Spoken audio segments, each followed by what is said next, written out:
Cerita ini dimulai saat Joko bekerja shift dari pukul 2 siang hingga pukul 9 malam. Hari itu Joko baru menangani mayat seorang laki-laki tua. Ketika sedang menangani mayat laki-laki tua tersebut, ia hanya sendirian. Dan pada saat itu Joko tak sengaja melihat sebungkus kain hitam yang terlilit di pinggang sang jenazah.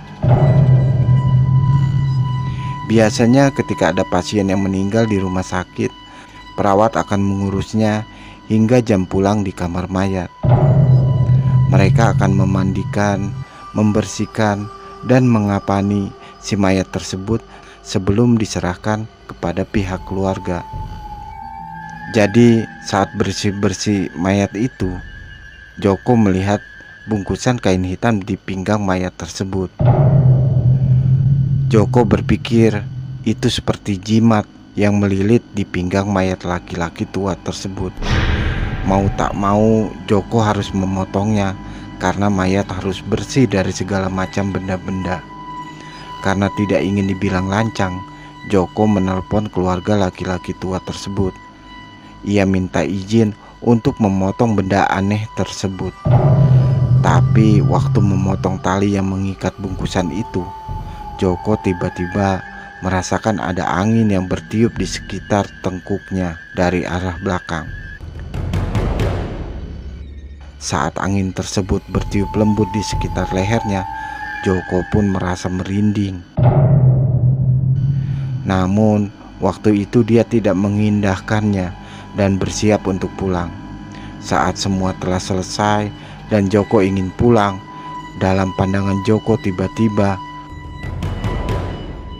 Joko melihat mayat laki-laki tua tersebut bergerak, lalu bangun dan duduk di tempatnya.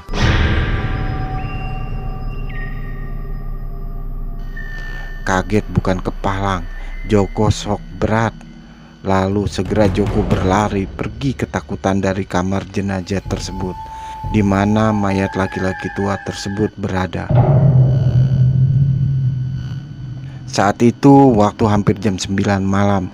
Tanpa banyak kata, cepat-cepat Joko membuat laporan dan bergegas pulang. Waktu Joko pulang, pundaknya hingga kepala ia rasakan sangat berat. Dan begitu sampai di rumahnya, Joko sudah tidak ingat apa-apa lagi. Selang sekitar 4 atau 5 jam kemudian, Joko tersadar. Dia dapat cerita dari istrinya kalau dia tiba-tiba saja lemas dan kemudian tak sadarkan diri begitu masuk ke dalam rumah. Ada seorang tetangga yang berkunjung bertanya apakah dia baru mengurus mayat di rumah sakit dan melakukan hal yang tidak lazim saat menanganinya. Joko baru teringat kalau dia baru menangani jenazah sebelumnya dan memotong jimat yang melilit di pinggang seorang mayat laki-laki tua, dan melihat mayat laki-laki itu bangun dan kemudian duduk seolah-olah mayat laki-laki tua tersebut bangkit dari kematiannya.